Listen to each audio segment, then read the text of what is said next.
የ50 ሺህ ብር ቻሌንጅ እንድታስጨርሱልኝ በፍቅር ጋብዣችኋለሁ።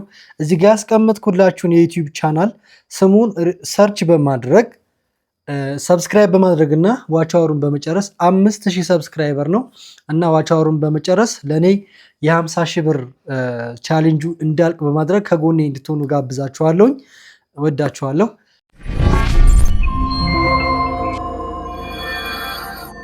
ቢኒያም ነኝ። ዛሬ ወደ እናንተ የመጣሁበት አንድ ትልቅ ጉዳይ አለ። ይህ ታሪክ ከኔ ታሪክ ጋር ተመሳሳይነት ያለው ስለሆነ ወደ እናንተ አምጥቼ ላወራበትም ወድጃለሁና እስከ ፕሮግራሙ ፍጻሜ ድረስ አብራችሁኝ ትሆኑ ዘንድ ጋብዛችኋለሁ። ፕሮግራምና የሬዲዮ ፕሮግራም አለ። በዛ ፕሮግራም ላይ አንድ እህታችን ቀርባ በጣም የሚገርም ታሪክ አቅርባለች። ታሪኩን እንግዲህ አጠር አድርጌ ስነግራችሁ እህታችን በውጭ ሀገር ስትኖር የነበረች እህት ናት። ወደ ኢትዮጵያ መታ ብዙ ፈተና ያሳለፈች እንደውም አረብ ሀገር ባለሰዓት የሰራችውን ቤት ወንድሟና አባቷ በማይሆን ነገር ውስጥ እንትን ብለዋት እዚሁ የዩቲዩብ ቻናል ላይ ቀርባ ቤቷን ነጥቀዋት ነበርና እዚህ የዩቲዩብ ቻናል ባለቤት አስመልሶላት ከዛም በኋላ ትዳር ይዛ በመኖር ውስጥ የተፈጠረው በጣም አሰቃቂ ህይወቷ ወይም ደግሞ የሚያስጠላ ህይወቷን ሼር አድርጋን ነበረ። ካንተ ታሪክ ጋር ምን ያገናኘዋል ብላችሁ ካሰባችሁ ታገባለች፣ ትወልዳለች። ከትዳር አጋሯ ጋር የተዋወቁት በአጋጣሚ የሆነ ቡናና ሻይ በምሰራ ሰዓት እሱ ጋራጅ ይሰራል። እዛ ተገናኙ። ያው ቤተሰብ ፈቀደ፣ አገባት። ትልቅ ሰርግ ተደግሶ ቤተሰቦቹ ፈቅደው በትልቅ ሰርግ ነው ያገባችው። እንግዲህ በዚህ የትዳር ህይወት ውስጥ 3 ልጆችን አፍርተዋል። እንግዲህ በመሃል ልጁ የገንዘብ ፍላጎት ስለነበረው መኪና በመግዛትና በመሸጥ ውስጥ ጥል ሲፈጠር ያው ከሷ የሚፈልገውን ገንዘብ ሳያገኝ ሲቀር ከቤተሰቦቹ አግኝቶ መኪና ከገዛ በኋላ ባህሪው ይቀየርባታል። ነገሮች በማይሆን መንገድ ይሄዳሉ። በዚህ የትዳር ህይወት ያፈሯቸው 3 ልጆች ሰውየው 2ቱን ልጆቼ አይደሉም ብሎ ይክዳል። ከዚህም ባለፈ ደግሞ ምን ያደርጋል? እቺን ሴት ቤቱ አስቀምጦ ሌላ ቤት በመከራየት ህይወት ውስጥ ሌላ ሴት በመጥበስ እና ያችን ሴት ደግሞ ለትዳር አመቻችቶ በመጨረስ እቺን እንዳለም ትቷታል ማለት ነው። በዚህ መሃል እቺ ሰው 2ኛ ልጇና 3ኛ ልጇን ተክዳለች። የኔ ልጅ አይደለም ተብላ እንግዲህ እዚህ ቻናል ላይ መታ እነዚህ ልጆች የባሌ ናቸው እና በዲኤንኤ ይረጋገጥልኝ የሚል ሐሳብ አንስታ እንደነበረ አይቻለሁ። እስኪ ቪዲዮዎችን አብረን አይተን እንምጣ። ንጹህ ከውሃ የጸዳ ደም ይዤ ነው ያለሁት። የሱ ልጅ ነው እርግጠኛ ነኝ። በራሴ ይዤ ሄድኩኝ። ምን ላድርግ አሉ። እንኳን ይሄንን አለችኝ እህትየዋ። ደግሞ ለቃ ማሳረጊያ የሆነ ማለት ነው። እሱ የኔ ነው ብሎ ከተቀበለሽ እሺ። በዚህ መሃል ሌላ ብዙ ጥሩ ያልሆነ ነገር አለ ማለት እኮ ነው የተቀየሩበት እነሱም። እሱ የኔ ነው ብሎ ከተቀበለሽ እሺ። አየህ ግን ይሄኛውንም እኮ መሐከለኛውንም እኮ የኔ አይደለም ብለዋል አሉኝ። ሌላ መርዶ ስል ያኛውንም የኔ አይደለም ብሏል። እኛ ግን አለችኝ ከዚህ ቤት አብራችሁ እንደሄዳችሁ ይሄ ልጅ አብራችሁ ናችሁ እንደተረገዘ አብራችሁ ናችሁ እንደተወለደ አውቃለሁ። እኛ እናውቃለን እንጂ እሱ ለኛ ባለው በዛ በአካባቢው የኔ አይደለም ብሏል። ሁለተኛውም ልጅ በቃ ያስመጣኝ ነገር እሱ ነው። ምክንያቱም ጽድት ያለ ነገር ማለት ከኔ ጋር ያለው ነገር አረግ የእውነት ማለት እና እዚች አንድ ነገር ልጨምርልህ ለእንትን ለመባያው ማለት ለመናገር እንዲቀል ለሷ ደወልኩላትና ድጋሚ አሁንም ልጁ የሱ ነው እባክሽ ተይው። አለመግባባቶች ይኖራሉ በትዳር ውስጥ። ሁሉም ነገር አይነገርም። ስትኖር መቻል ነው መቻል እንዳላየ ሆነህ ማለፍ የሚለው ነውና ተይው ስላት የኔ መሆኑን የኔ አይደለም አግኝቻትም አላውቅም። ትልቁ ግን ልጄ ነው። ሳገኝ ረዳታለሁ። ያለዛ ግን ልጁን ትስጠኝ። ማክቤልን ማለት ነው የመሐከለኛው 2ኛ ልጅን ሳገኝ ረዳለሁ። ደስ ያለኝን ማለት ነው። ትንሹ ግን የሱ ነው ስትል ዲኤንኤ አስመርምራ ታምጣ ብሏል ብላኛለችና ለዛ ነው እሷ ነች ዲኤንኤ ያለችው። ስለዚህ እሱ በዲኤንኤ ይስማማል። እንግዲህ እሷ ያለችኝ ነው ይዤ የመጣሁት። ለኔ አሁን ሞልቶ ለምን አንደውልለትም? እንደውልለትና የሚለን ነገር እንስማ። ከዛም ለምን ነው የሚሆነው? እኔ አሁን የምፈልገው ከሱ ልጆቼ ነው ካለ እንደ ልጆች እንደ አባት ማድረግ ያለበትን እያደረገ አባት መሆን ካለ ነው የግድ ላስመርምራ አልልም። ካላለ ደግሞ ዲኤንኤ ይመርመርልኝ አቅሙ ይችላል የመክፈልም ከሆነም ደግሞ በእናንተ እንትንም ችግር የለውም እኛ እንከፍላለን። ትክክል ያልሆነ ነገር ለልጆች እንትን ማለትን አልፈልግም። በቃ እሱ ብቻ ነው ያመጣው። ብር የሚከፈላለ ለልደት ካርድ ስታወጣ 200 ብር ለምን በቴሌ ብር ለሆነ ነገር የሚከፈላለ ሁለት ልጅ ይዤ ነው የሄድኩት። አንዱን አዝየዋለሁ፣ አንዱን ይዤዋለሁ። በምን ልመለስ ወደ ቤቴ ማለት ነው። ደወልኩለት። ስደውል አንዷ አነሳችና ባሌ ጋር ነው የደወልሽው አለችኝ። ይሄ ነው ያመጣኝ። ባሌ ጋር ነው የደወልሽው? በሱ ስልክ ስደውይ? እሱ ስልክ ላይ ነው የደወልሽው? እሱ ስልክ ላይ ስደውል ባሌ ጋር ነው የደወልሽው አጨቅጭቅ። ምን ተሰማሽ? ምንድን ነው የተሰማሽ? ቀጥ አልኩና በስመ አብ ወወልድ ወመንፈስ ቅዱስ ባልሽ ከመሆኑ በፊት የልጆች አባት ነው። እንደዛ ብቻ ነው ያልኩት። ግን ችግር የለውም። ድንጋጤ በምንም ልመልሰው አልቻልኩም። እረዳሻለሁ። ያስኩትን ለቀቀል በቃ ለኔ ንብረቴ እሱ ነው ልጅ ያዛረኩትና ባልሽ ከመሆኑ በፊት የልጆች አባት ነው ብዬ በዛው ዘጋሁት።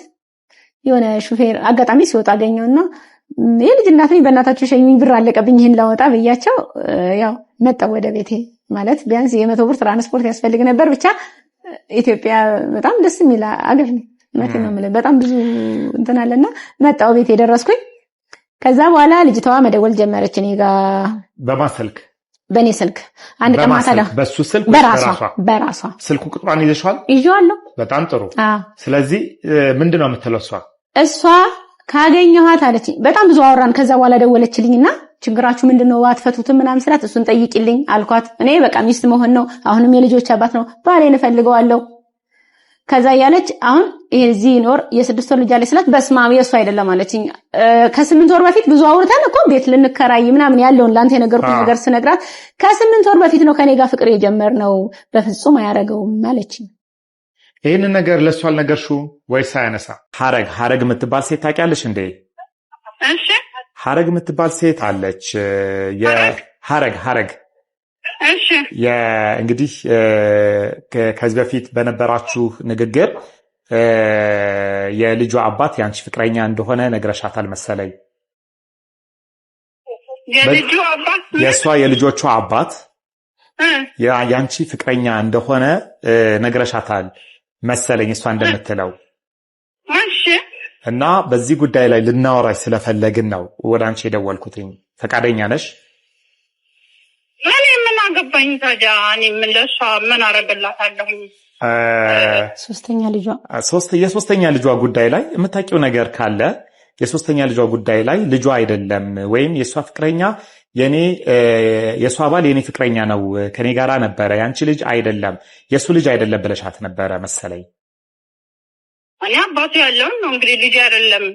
ሲጀመር ቤተሰብ የሚያውቀው ጉዳይ የለም። ስለሆነሱ ከታወራ ልጅ እንደ አይደለም 2 ልጅ ነው ያለው 3 ልጅ ነው ያላት 3 ልጅ ነው ያላት። እኔ ስለነሱ የሚመለከተኝ ነገር የለም። ልጁ አዎ ፍቅረኛዬ ነው ልንጋባ ነው የሷ ባል የነበረው ማለት ነው። አሁን ያንቺ ፍቅረኛ ነው ማለት ነው? የኔ ፍቅረኛ ነው። አሁን አገባው ነው። መቼ ነበረ በፍቅር አብራችሁ መኖር የጀመራችሁት? እኛ ከአመት በፊት ነው የተለያየ ነው የተገናኘ ነው። ከአንድ አመት በፊት ከአንድ አመት በፊት ነው የተገናኛችሁት? አዎ ከአንድ አመት በፊት። ስለዚህ በዚህ አንድ አመት ውስጥ እሱ 3 ልጆች እንዳሉት አታቂም? ልጆች እንዳሉት አታቂም? አንቺ 3 ልጆች እንዳሉት አታቂም? በደንብ ነው የማውቀው ልጆች እንዳሉት። እርግጠኛ ሆኜ የምነግርህ የልጆቹ አባት እርግጠኛ ሆኖ አንድ ልጅ ብቻ ነው የሚቀበለው። ከሚገርመው ሁለቱን አይቀበላቸውም። ሁለቱም ልጆች አይቀበልም። ዲኤንኤ ብናስመረምር ፈቃድ እኔ በቀንነት ነው አሁን እዛ የርቅመድ ምንም መንገድ ላይ እኔ ልታደርሰኝ አይገባም። ምክንያቱም እኔ የልጆች እናት ነኝ። ገባህ? የእሱንም ልጆች የመቀበል ግዴታ ስላለብኝ እኔ እና እሱ በምንግባባው መንገድ ከአጠገቤ ሐረግ አለች። እስኪ አዋራት። ምንድነው አንቺ ምን አርጊ ነው የምትያቸው? በቃ ምንም አላልኳትም። ይኸውልህ አሁን እሷ ሁለተኛው ልጅም የእሷ አይደለም ብላለችና ሁለቱንም ልጅ ማክቤልንም ሳሙኤልንም አንተም ልጅ ተሰጥቶህ እንኳን ለዚህ አበቃን ያ ሁሉ ደስታችን እንኳን ለዚህ በቃልንና አሁን ማክቤል ልብ ያውቃል እግዚአብሔርም ያውቃል ወንድሜ ባሌ በቃ አሁን ይኸውልህ ወንድሜ እሷን አትረብሻት እሺ እኔና እሷ በሰላም እንኖርበት በቃ እናንተ ኑሩ ግን ልጆች መጀመሪያ ልጆችክ መጀመሪያ ቦታ የያዙ አባታቸውን ይወቁ ስለዚህ ይኸውልህ አሁን ማለት ነው አሁን ቀጥታ ሚዲያ ላይም ስለሆነ ቀጥታ እየተላለፈም ስለሆነ ማለት ነው ማክቤልንም ሳሙኤልንም ሁለቱም የሱ አይደሉም አያቁትም ስላለች ለቤተሰቦችም ያው ለእህቶችም ለአባትክም የኔ ልጆች አይደሉም ስላልክ ሁለቱም ይመርመሩና ከዛ በኋላ አንተ ከማንንም ጋር ኑር ደስተኛ እመኝልሃለሁ እውነቴን ነው የምልህ ልጆችህ ግን እውነታቸውን አባታቸውን የአባት ማንነት እንዲያቅፋቸው ማለት በቃ ምንም ነገር እንትን እንዲላቸው አልፈልግምና እባክህ ተባበረኝ በኖርናቸው ጣፋጭ ህይወቶች ማለት ነው ጣፋጭ ጊዜያቶች ባለፉት ችግር የለውም ዛሬ ፍቅር አረጀ ግን ልጆቻችን ምንም አይነት እንከን እንዲኖርባቸው ምንም አይነት ብርዝ እንዳይኖርባቸው ምንም እንዳይሰማቸው አስተካክልልኝ እባክህ ይሄን ብቻ ነው የምፈልገው እሺ ይሄን ብቻ ሌላ ነገር ምንም አልፈልግም ካንተ በቃ በሚደውሉልህ ሰዓት እነሱ ሐኪም ቤቱን አመቻችተው በሚያስተካክሉ በሚጠሩበት ሰዓት ተገኝና ናሙና ተወስዶ በሚሆነው ልጆችን አቃፊዎቹን ላንተ መቀፋቸው እነሱም ይቀፉ ሌላ ካንተ ምንም አልፈልግም ሰላምን ፍቅርን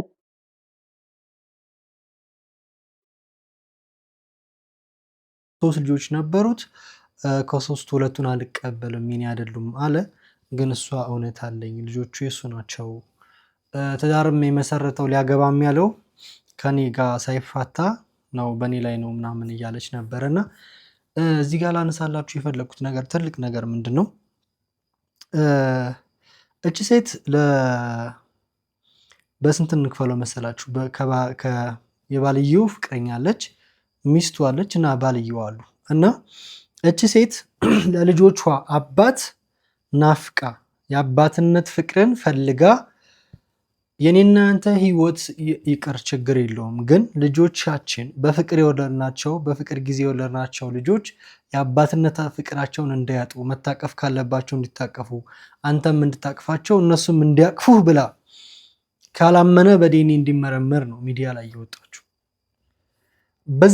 በዚህ ታሪክ ውስጥ እንግዲህ መሀል የገባችው ሴት ፍቅረኛ ተብየዋ እንግዲህ እኔ ማለት እሷ ላይ እንደዚህ ነው እንደዛ ነው ማለት አልፈልግም ትንሽ ንግግሯ ባይመቸኝም ግን ፖዚቲቭ የሆነ ቫይብ አላት ቢካዝ ሰውየው ልጆቹን እንዲጥላ አትፈልግም ልጆቹ ከሆኑ እንዲቀበላቸው ትፈልግ ነበር በመሃላቸውም ገብታ ለማስታረቅ ሁለቱንም ለማስታረቅ እና ልጆቹን እንዲያሳድግና እንዲቀበል የሞከረችው መንገድ አለ በዚህ መሃል እንግዲህ ባልየው ነው ትልቁን ስህተት እየሰራ ያለውና ልጆቹንም አለመቀበል የፈለገው መቼም ከመሬት ተነስታ በ8 ወር ውስጥ ተገናኝተናል እንደዚህ ሆናል ልትል አትችልም እንዴን በኮንፊደንስ ደግሞ ልጅቷ አስተዋሪያታችኋት ከሆነ ንጹህ ደም ነው ያስኩት እያለች ነው ምናልባት ባልየው ከአዲሷ የፍቅር ህይወቱ ጋር ያለው ፍቅር እንዳይበላሽበት ዋሽቶም ሊሆን ይችላል እኔ ባልየው ላይ የምለው ነገር ቢኖር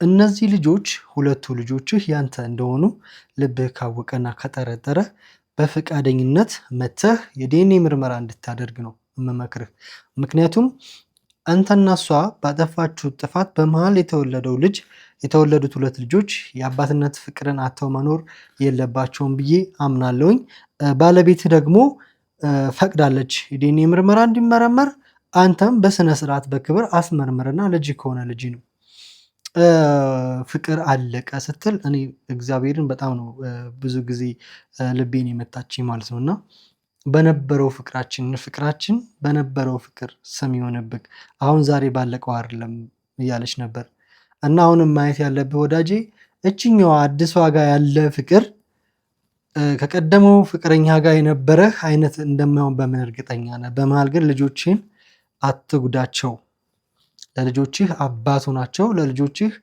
ወገኑ ናቸው አለው በላቸው እንግዲህ እሷ የፈለገችው ምንም ነገር አልፈለገችም ያንተን ፍቅር ልጆች አባት መባል ነው በዛ ላይ መካዷ ደግሞ ይከብዳል ምክንያቱም ቤተሰቦቹ የሱ ቤተሰቦች ተቀብለውታል በስነ ስርዓት አክብረው እሷን አክብረው ተቀብለዋት ልጅ ሲወለድ የሚደረገውን ባህላዊ ነገር ሁሉ አድርገውላት ነበር የወለደችው ግን በመሃል የሱ ቤተሰቦች ፊት እንደነሷት እህቷም ቤተሰቦቿም የሆነ ትንሽ ፊታቸውን እንዳዞሩባት ተናግራለች። ይህ ደግሞ የመጣው ልጁ አባትየው ለሰዎች ስለሷ በሚያወራው ነገር ሊሆን ይችላል። ምናልባትም ደግሞ እንዳለችው ጓደኞቿን እንዲጠላት ምናምን ያደረገው እሷ ቤቱን ሽጣ ገንዘቡን መኪና እንድገዛለት በመፈለጉ እና ያ ባለመሆኑ የተነሳ ሊሆን ይችላል። ዞሮ ዞሮ እዚህ ጋር ልነግራችሁ የምፈልገው እኔ ያው ካለፍኩት ህይወት አንጻር በህይወቴ ካለፈው ከልጅነቴ ትራማ ተነስቼ ለልጆቼ አባት መሆን ፈልጋለሁ ብዬ ወጥቼ ነበር። ግን እንዳሰብኩትም አልሄደም። ጭራሽ በህይወቴ ውስጥ ፈተና ነው እየገጠመኝ ያለው። ምክንያቱም እንግዲህ ይሄ ሰው አግብቷት የ80 ሚስቱን በሰርግ ያገባትን ልጅ ነው እንግዲህ ልጆቼ አይደሉም ብሎ ያለው። እኔ በሆነ አጋጣሚ በተፈጠረ ነገር ልጅህ ነው ተብዬ ልጅ ልቀበል ብዬ መጥቼ ግን በጣም ብዙ ፈተናዎች ውስጥ ገብቻለሁ። እንዳልኳችሁ ከሶስቱም ማለት ግን የነበረ ግንኙነት እዚህ ግባ የሚባል የሰሞነኛ ግንኙነት ነበርና በዛ ሰሞነኛ ግንኙነት ውስጥ ልጅ አለህ ተብዬ እሺ ልጅ አለ ካላችሁኝ ስለማላምን ላስመረምር ብዬ ሚዲያ ላይ በወጣሁት ያስመረመርኩት ልጄን ናቲን ልጄ የኔ መሆኑ ከታወቀ በኋላ ለልጅ አባት ፍቅር ለመስጠት ብዙ ነገር ለማድረግ ብሞክርም እንግዲህ ያው እናቱ ስላልፈቀደች የህይወት ዝብርቅርቅታና ብርቅርቅታነቷ ነው የታየኝ። እንግዲህ አስቡት እኔ ቢኒያም በሆነ አጋጣሚ የተወለደው ልጅ ላሳድግ ይመርመርልኝ ብዬ አስመርምሬ ልጄ መሆኑን ካመንኩኝ በኋላ ለማገዝ እያገዝኩኝ ባለ ሰዓት አሁን ሌሎች ፈተኖች በቃ ደረሰብኝ። ይሄ የኔ ህይወት ነው። ፈልጌ ልጄን ለማሳደግ ለልጄ ፍቅር ለመስጠት ስፈልግ እንግዲህ እያያችሁ ነው። ይሄኛው ደግሞ ህይወት ምንድነው? ያገባት ሚስቱን የ80 ሚስቱን ቤተሰብ ኩሎ ድሮ የሰጠውን ሚስቱን 2 ልጆች ክዶ ይሄ ክህደት ነው። ቢካዝ ሚስቱ ናት። ሚስቱ በ80-90% ሚስቱ ከምትወልደው ከባሏ ነው። አገኛችሁኝ? ይሄ ክህደት ነው። ከዛ ደግሞ የኔን ስቶሪ ተመልከቱት። እኔ ክህደት ልለው አልችልም። እኔ ክጄ ሳይሆን በቃ የሚያጠራጥሬ ነገር ስላለ ሚስቴ ብትሆን ክህደት ሊሆን ይችላል። እንደዛ አድርጌ ወጥቼ አሁን የገጠመኝ ፈተና ከምታስቡት በላይ ነው። ከምታስቡት በላይ ማለት ነው። እና ህይወት በጣም ዝብርቅርቅ ያለች ናት። የሆነ ነገር ስትፈልጉ አታገኙም። ብቻ በፈለጋችሁት ነገር ላይ የምታጡት ነገር አለ እና በጣም ይገርመኛል ለምን እንደዚህ እንደምትሆን ህይወት። አያችሁ አይደል? አሁን እቺ ልጅ ዲኤንኤ እንዲመረመር ፈቅዳለች። አክቹሊ ባለቤቱም እንደውም ራሴ ከበር አድርጌ ዲኤንኤ አስመረምራለሁ ብሏል። የዲኤንኤ ውጤት በእርግጠኝነት ሁለቱም ልጆቹ እንደሚሆኑ ተስፋ አደርጋለሁ። ምክንያቱም ከልጅቱ ኮንፊደንስ ነው። በቃ ሺዝ ላይክ 100% ናት። the way she talk በቃ ምንም ነገር እንደሌለ ያስታውቃል። and then she love him ዲፕ ማለት ነው። እንደምትወደውም ያስታውቃል ከንግግሯ። he disrespect her እየተቆጣት ምናምን እየጮህባት ምናምን እንኳን ራሱ ባሌ ወንድምዬ ምናምን ትለዋለች። እና እኔ እርግጠኛ ነኝ ሲመረመር ልጁ የሱ እንደሚሆን እና ደግሞ እግዚአብሔር ረድቶት ቢያሳድግ እሷም ክፉ ሳትሆንበት የምትሆን አይነት አይደለች። በጣም ረጋ ያለች እና ለልጆቿ ፍቅር የምትፈልግ ሰው ናትና እግዚአብሔር ይርዳቸው። ግን የዓለም ዝብርቅርቅታነቷ ያስገርመኛል፣ ያስደንቀኛል ሁላ ማርያምን ነው የምላችሁ። ለማንኛውም ዛሬ ያየሁት የዲኤንኤ ጉዳይ ውጤቱም ሲመጣ አብረን እናወራበታለን። እስከ ውጤቱ ድረስ እንግዲህ ምን ለሚሆን እንደሚችል ወይ ደግሞ ምርመራ ሲካሄድ ምናምን ቼክ አድርጌ እነግራችኋለሁ። ለልጅቱ መክራት እህቴ ምናልባት ይህን ቪዲዮ እያየሽው ከሆነ ተረጋጊ። እውነት ምንድነው እንትን ትላለች እንጂ አጠፋም። ገባሽ? ትደበቃለች እንጂ ልጠፋ አችልም። እውነት ካንቺ ጋር ካለ ቢ ኮንፊደንት ኪፕ ጎይንግ፣ ቀጥይበት፣ በደንብ ቀጥይበት። አስረግጠሽ ንገሪው። አባት መሆን አለበት። ሁለተኛ ደግሞ ለፍቅረኛው ነው የምነግራት። ፍቅረኛው ጥሩም የሆነ አመለካከት አላት፣ ትንሽ ደግሞ ወጣ ያለ ነገርም አላት። እና ላይክ the way she talk ምንድነው አይፈልጋትም ምናምን እያለች ነበር። እና እህቴ መኝኝ የ80 ሚስቱን የ3 ልጆችን እናቱን ትቶ የሄደ ወንድ ነገ አንቺን ትቶሽ እንደማይሄድ በምን እርግጠኛ ነሽ? ስለዛ ካም ዳውን የኔና ተረጋጊ፣ መሬት ያዢ። በቃ አንቺ ከሷ የተለየሽ ሴት ሆነሽ አይደለም። ገባሽ? እያየሽ ከሆነ አስረግጬ ልንገርሽ፣ አንቺ ከሷ የተለየሽ ሴት አይደለሽም። ሜቢ ከአንቺ የሆነ ነገር አይቶ ሊሆን ይችላል እና ይሄ ነገር ደግሞ እመኝኝ በቀጣይ ዓመታቶች በአንቺ ላይ እንደማይፈጸም እርግጠኛ መሆን የለብሽም እና ደግሞ ይፈጸማል። ምክንያቱም ሰውየው አብሯት የኖራትን ሴት ያፈቅራትን የወደዳትን ሴት ዛሬው ሚዲያ ላይ ወጥቶ በስልክ ኮንቨርስ ሲያደርጉ ዲስሪስፔክት ያደርጋታል። በስርዓት እንኳን ያወራትም የልጆቹን እናት እና ከዚህ ሰው ራስሽን ጠብቂ፣ አግቢው። ግን ሌላ ሴት ላይ እንደዚህ አይነት ንግግር አትናገሪ። አንቺም ልጆች ካሉሽ ባንቺ በራስሽ ጫማ ውስጥ አስገብተሽ ሴት ልጅቷን አስቢያት። በጣም ነው የምታሳዝነው ልጅቱ። ባልየው ደግሞ ለልጆችህ አባቱን በእርግጥ አሁን እንደዚህ ብዬ መናገር አልችልም። አንተም ደግሞ እውነት ሊኖር ይችላል፣ መፍረድ አይቻልም። ግን ቢሆንም አብረህ የኖርካት ሴት ስለሆነች በክፋት ሳይሆን በመልካምነት አይተህ ልጆችን እንዳጠላ እንድታሳድግ እመክርሃለሁ። እንግዲህ ለእሷ መልካም እድል ነው የምመኘው። እናንተም አስተያየታችሁን አስቀምጡ። ተወደዳችሁና የተከበራችሁ የቻናሌ ቤተሰቦች የዛሬው ጉዳይ ይህንን ይመስል ነበረ። እንግዲህ ሌላ ጊዜ በሌላ ወቅታዊ ጉዳይ እስከምመጣላችሁ ድረስ እኔንም እናንተንም ፈጣሪ ሰላም ያርገን ባይ